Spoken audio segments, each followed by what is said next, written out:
Hey crafty friends, this is Jennifer with a new card making tutorial. Thank you so much for joining me. In this video, I would like to show you how I created this accordion flip card and how you can make such a card without specialty dies, but dies from your stash, using different shapes for the window and the flip element. So since this video covers a tutorial part and a card making part, it became very long, but I included timestamps in the description, so you do not have to watch the full video. Instead, you can jump right to the parts that you're interested in. Okay, I hope you're curious, so let's get started. So here are two accordion flip cards I made recently. This one has two panels with an oval window and an oval flip element, whereas this card has four panels with a circular flip element in a round window. But you're certainly not limited to the same shape for window and flip element.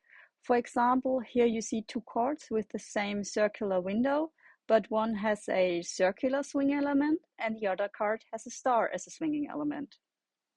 Furthermore, the window doesn't have to be round like the oval or circle. It can also be, for example, a square or a rectangle, what you can see here, or so many other shapes. You just have to make sure that your flip element fits inside the window. And there are tons of possibilities what you can use for your flip element. The only recommendation that I have is that both frame and flip element are symmetrical. And you don't have to limit yourself to rectangles, squares, or circles. There are, for example, stars, balloons, or hearts. And there are many other shapes, like a snowflake or a Christmas tree, or an Easter egg would also work. And there are some fruits and veggies, like this apple or strawberry or even a pumpkin, that would work. So you can just shop your stash and get creative. And here's the reason why I recommend to use a symmetrical image. When you close the card, your panels will layer back to each other. And for this cloud, which is not symmetrical, you can see that the white one was peeking out from behind the craft one, whereas the stars layer perfectly on top of each other. If you have a shape and its mirror image, that would of course also work. But I think it's easiest with the metrical images. Alrighty, the next topic is probably a bit trickier. It's about the size of the swinging element compared to the size of the card. So here I have two cards of the same size, but you can clearly see that the respective circular swinging element have different sizes. And the ratio of card size to the size of the swing element determines how wide you can open the card. And here I'm trying to show you the comparison of the two cards, so that you can see that you can open the card with the bigger circle much wider compared to the card with the smaller circle. And I created a little spreadsheet that calculates the angle in relation to the size of the card and the size of the swinging element, and then displays it in this very simple graph. And in this column, you enter the width of your card, which is 4 inches for my example. And in the first column, you enter the width of the swinging element, which was 2.5 for the bigger and 1.5 inches for the smaller circle. And in the third column, you get the results for the angle. And for the first card, our angle is 77 degrees, which is shown as the pink line in this graph. The gray dotted line is just for reference, so it's 90 degrees. And for our smaller circle, the opening angle is just 44 degrees, which is really, really small. So you can barely open the card. But what if you have a specific shape in mind that you want to use for your swing element, but that would be too small for the card? Well, you can change the card size instead of the size of the swing element. So when we go back to our chart, we have our previous example in the first row. And now let's change the width of the card. So what if we have 3 inches instead of 4 inches? You can see the angle would increase to 60 degrees instead of 44. And you can just play around with it and enter various values to see how this would influence the angle. I entered 2 inches here, which wouldn't be very realistic because you also need some room for the window, but 2.5 would be a good value, and you would end up with a pretty decent angle. Alrighty, with that being said, we can start building the mechanism. We need a joint that connects the swinging element to the frame and that enables the swinging movement. And you might be surprised how easy these joints are to make. I start with a strip of cardstock with a fold in the middle. And in my case, this strip is 2 centimeters wide, but you can also make it wider or narrower. And then you need to cut the strip into smaller pieces. And the length of these strips can be adapted to the design. I decided to go with 2.5 centimeters, which is approximately 1 inch. And we need 2 joints per card panel. And here I'm writing down what is the front and the back side of both pieces, because we want to make sure to adhere all the hinges and joints to the back of our cards. And I'll explain that further a little bit later in the video. So I'm centering my frame on my grid mat. The front is facing down and I'm looking at the back. And then I'm also centering my swinging element. And now I'm using some tape at the top and the bottom of the swing element. And then I'm putting the hinge right in the center, connecting frame and swinging element. And I'm doing the same at the bottom. Again, I'm making sure that my fold line is in the center of frame and swinging element. So you can see there's no movement yet. We first need to make some cuts with our scissors. Here I'm cutting right along the swinging element, stopping at the fold. And I'm doing that for the top and the bottom hinge. So the cut is right next to the swinging element and stops at the fold. Now I'm flipping my panel over and I'm doing the same thing, but now I'm cutting next to the frame, stopping at the fold. And here again, you can see one side has a cut right next to the swinging element and the other side will have a cut at right next to the frame. And now we can fold the swinging element over. And this enables us to swing the centerpiece. So this was very easy, right? And this works just as well for a rectangle as it does for a circle. So it doesn't have to be a straight line. You can simply cut along the shape of the swinging element and the frame, whether it's straight, round, or any other shape. So at this point, our hinge is functional, but maybe not the most beautiful. So you can see from my card here, I chose to give it a little wavy shape. And I show you 2 ways how you could do this.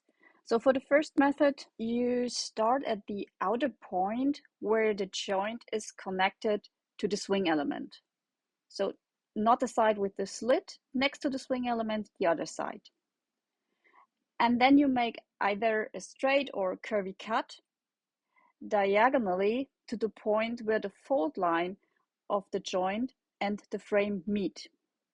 And then you do the same thing on the other side. You start at the point where the hinge is connected to the frame and make a diagonal cut parallel to the first cut we did.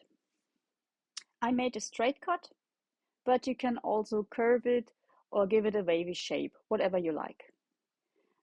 And now when you fold it over, it looks like this.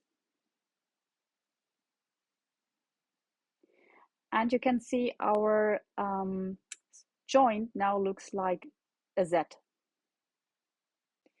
So you can either do this for every joint, or you can do it for one and use that one as a template. So since I used a very weak glue, I just can take it off. And now I'm taking a strip of paper that's folded in the center, and I'm tracing in the shape of the first joint.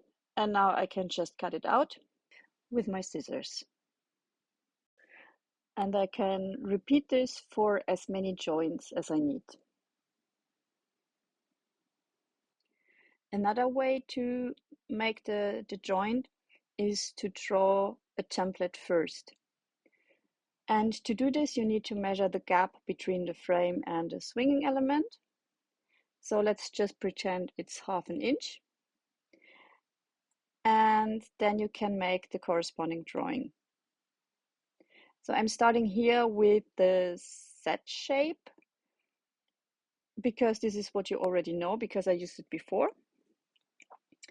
And as mentioned, the two blocks at the top and bottom are variable in height and can be adjusted depending on the design.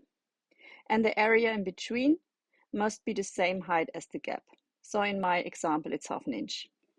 I know this is actually 1/4 inch, but somehow I noted 1/2 inch, so let's continue with that. Okay, but now let's start again with a fresh drawing. So we have the two blocks at the top and bottom, which we use to attach the joint to the frame and the swinging element. And the area in between the two blocks is 1/2 inch. And the dotted line that I'm drawing in is our fold line. And now, as we did with the cuts before, we need to connect one corner of the block to the point where the fold line meets the other block, and a second line parallel to it.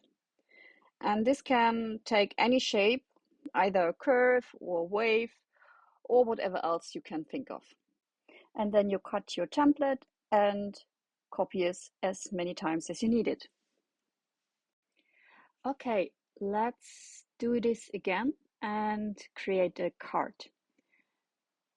So I have a frame and a swinging element here that I'm connecting with my two hinges or joints. So you can see I'm centering the fold line with the center of the two pieces. And then I'm creating my 4 cuts to make the joint work, so we can flip over our swing element.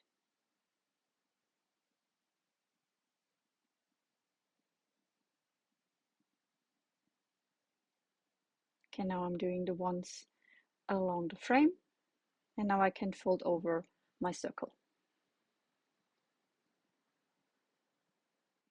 So after our first panel is done, we need the second one. And since all of the panels need to be pretty much exactly the same, I highly recommend to create a mask that will help you align your die to create the frame. In the card making part, I did so, but for this purpose, I forgot about it. So I'm just tracing in the position of my square, and now I can die cut it. And this turned out quite good, luckily. So I'm working here with 2 individual panels, but of course you can start with a folded card base and just cut the windows in both panels. But I wanted to show you how you can connect 2 individual panels with a hinge. And to create the hinge, we have to measure our frame, because we have to make sure that the hinge is narrower than the frame. so it won't be visible. My frame turned out to be approximately 1 centimeter wide. So to build my hinge, I need a piece of cardstock that is 2 centimeter wide, which I will fold in the center so that both sides are 1 centimeter wide and will fit behind my frame. Now I'm adhering my hinge to my first panel, making sure the fold is at the outside of that panel, just cutting it to size, and then I can adhere my second panel. And I'm making sure that the back side of the first panel will layer on the back side of the second panel when the card is closed. Okay, so now I can adhere my second panel, and you can see it opens like a standard card. But we're missing the flip element for the second card panel, so I'm going to adhere that now. First labeling it front and back to make sure I have it in the correct orientation. And I'm placing the hinges on top of the ones that I did for the first swing element, because I already know that these are centered and I can make the job easier now. And I'm making sure the front of my swing element faces the front of my frame. Making my cuts, and now I can fold over the circle. Okay, so now we need to connect the two swing elements together so that the mechanism can work. And here you can see I used a very skinny hinge for the star, but for this rectangle you could use a much wider hinge. That means the width of your hinge depends on your shape. For a circle, I prefer to use a very thin one because I don't have a straight edge. And here you can see that I just used a thin strip of paper to create the hinge that connects the two circles.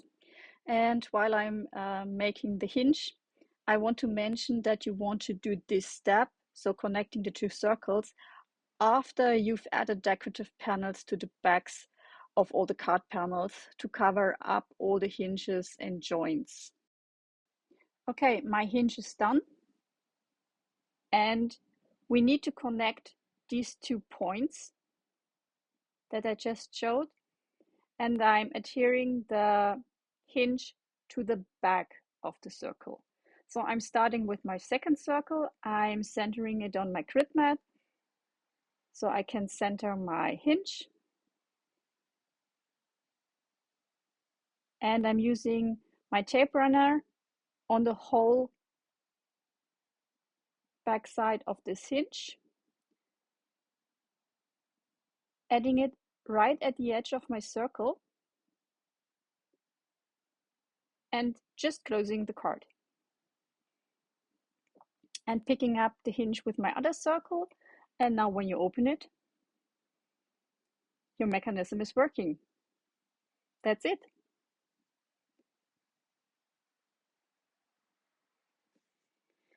So now I want to show you how you could add a third panel.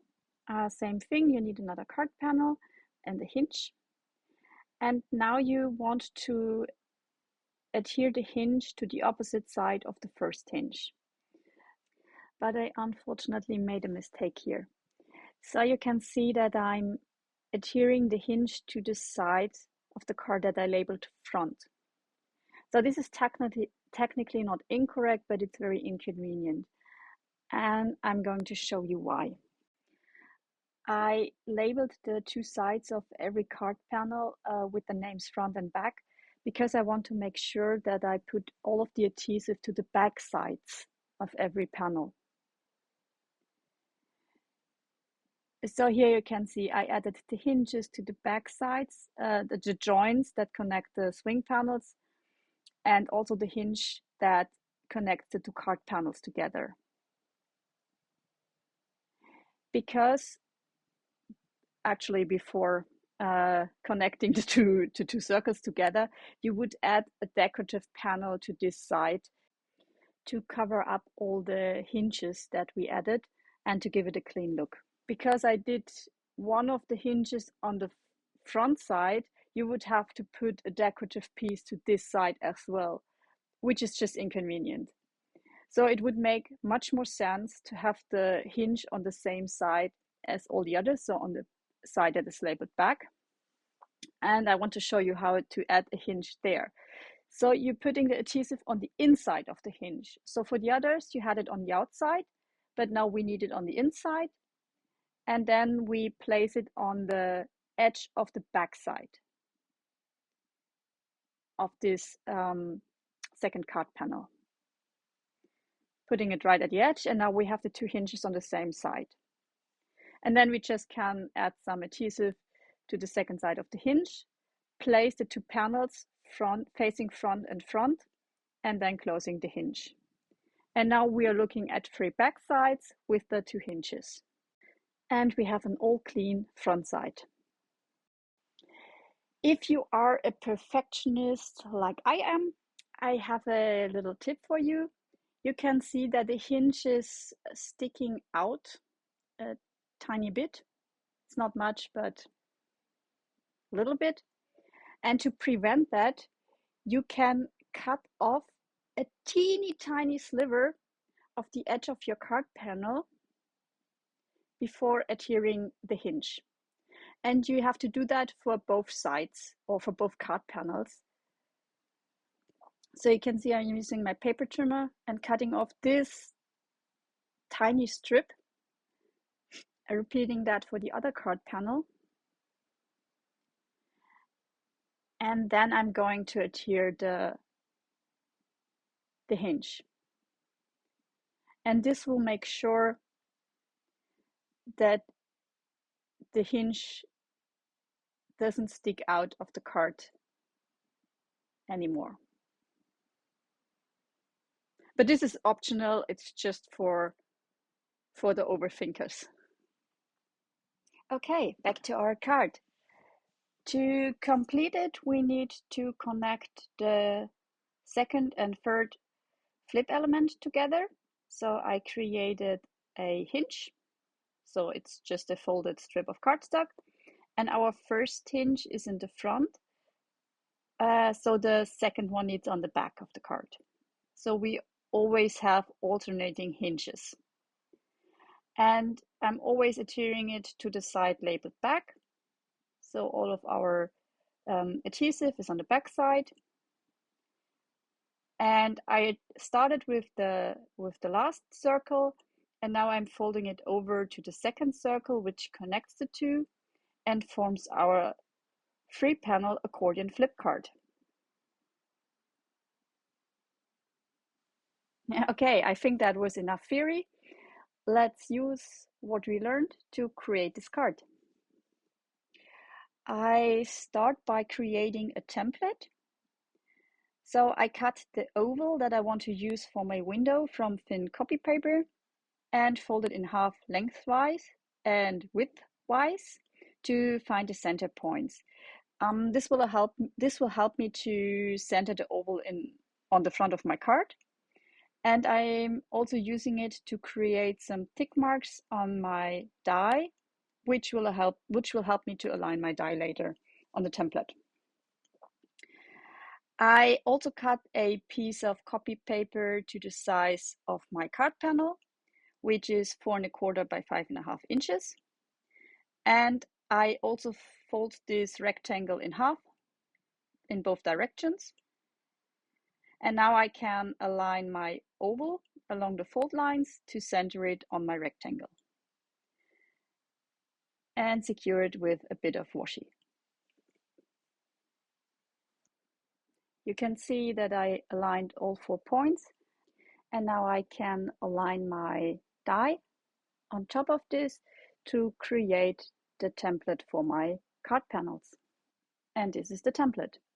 Now I will align that on my card front to cut my first window. And I'm just using a standard card base to start with, centering the template on the front using the oval die that I just pop into place and run it through my die cutting machine. And then I will remove the template and put it on the back of my card front. So I'm making sure that I make the cuts from both outsides of the card panel, so that I have the clean cutting edges on the outside and the two rough cutting edges on the inside of my card base.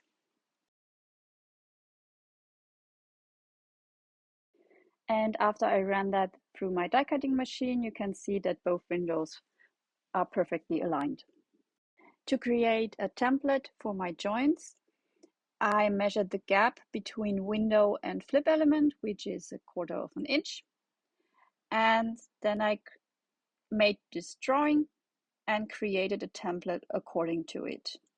And to make my 4 joints, I have a piece of cardstock, which is 2 centimeter wide. I folded it in half, and now I'm cutting it to 2.5 centimeter length. And then I use my template to draw in the shape and then cut it with my scissors.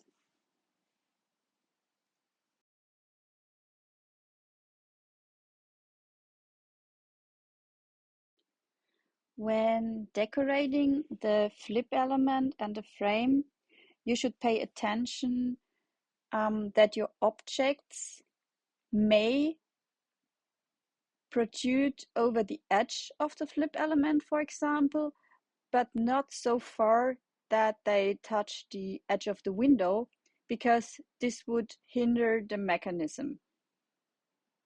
So when placing my flamingo, I'm making sure it's not touching the window. And for decorating the flame, for example, I can place this flower at the bottom right because of the direction of the flip mechanism, but I can't place it on the bottom left because this would hinder my mechanism. So when you decorate your panels, make sure your mechanism is still working. Okay, I adhered my first wave and my flamingo to my panel. And to adhere my second wave, I'm using foam adhesive because my flamingo has several layers of cardstock and is therefore quite thick. And since I'm always afraid anything could get crushed in the mail, I'm using tons and tons of foam tape.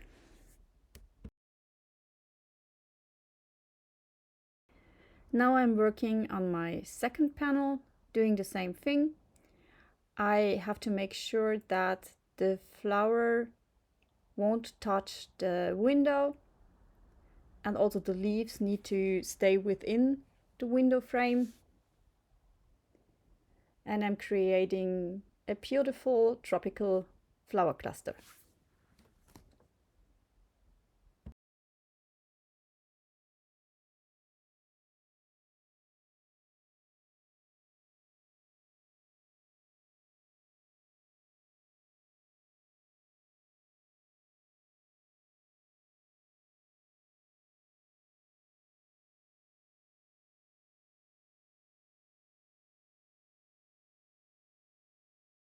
Okay, after the 2 panels are done, I'm going to adhere my joints to the frame, and I sanded it on my grid mat with the pretty side facing towards my table, and I'm looking at the side with the rough cutting edge.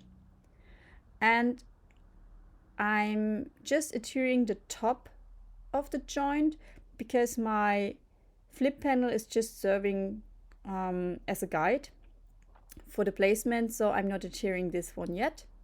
And I made sure that my fold line is centered. And now I'm repeating these steps for the second joint. I'm making sure that the 2 Zs are mirrored to each other because I prefer that look, but this is all up to you what you want. I again used one of the ovals to help me align my joints. And now I'm flipping it over so that I'm looking at its backside to adhere the hinges to it. And I'm using some liquid glue to attach the joints to the centerpiece. And now my first flip panel is done. So repeating the same steps for my second window. Again, I'm looking at the rather ugly side of my frame, so the back side of my frame. And I again centered it on my grid mat to help me center my hinge, making sure it's correctly positioned. And now I'm adding my second hinge, centering my flip panel pretty side down, and using liquid glue to adhere the two hinges to the back side of my flip panel.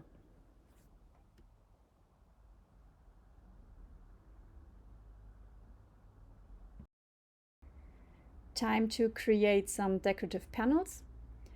I decided to use pad and paper for the front of my card, and I'm using my template to make sure the window is in the same spot as it is on my card panel. Okay, fits perfectly. Now I wanted to create some frames for my windows, so I used the same oval die that I used to cut the windows and the next biggest size together to create these frames. And I cut them from tier cardstock. And for the inside, I created two decorative panels just from off-white cardstock. And I created them again with the help of my template. Then I splattered the two panels with some gold paint for some added interest. Set them aside to dry, and then I'm starting to decorate my card. So first I'm adhering the frame to the pad and paper, and then adhere that decorative frame to the outside of my card. Before I adhere the decorative panels on the inside of my card, I have to cut off a teeny tiny strip on the side that is next to the card fold, so that the card can still be closed without any problems after adhering these additional layers.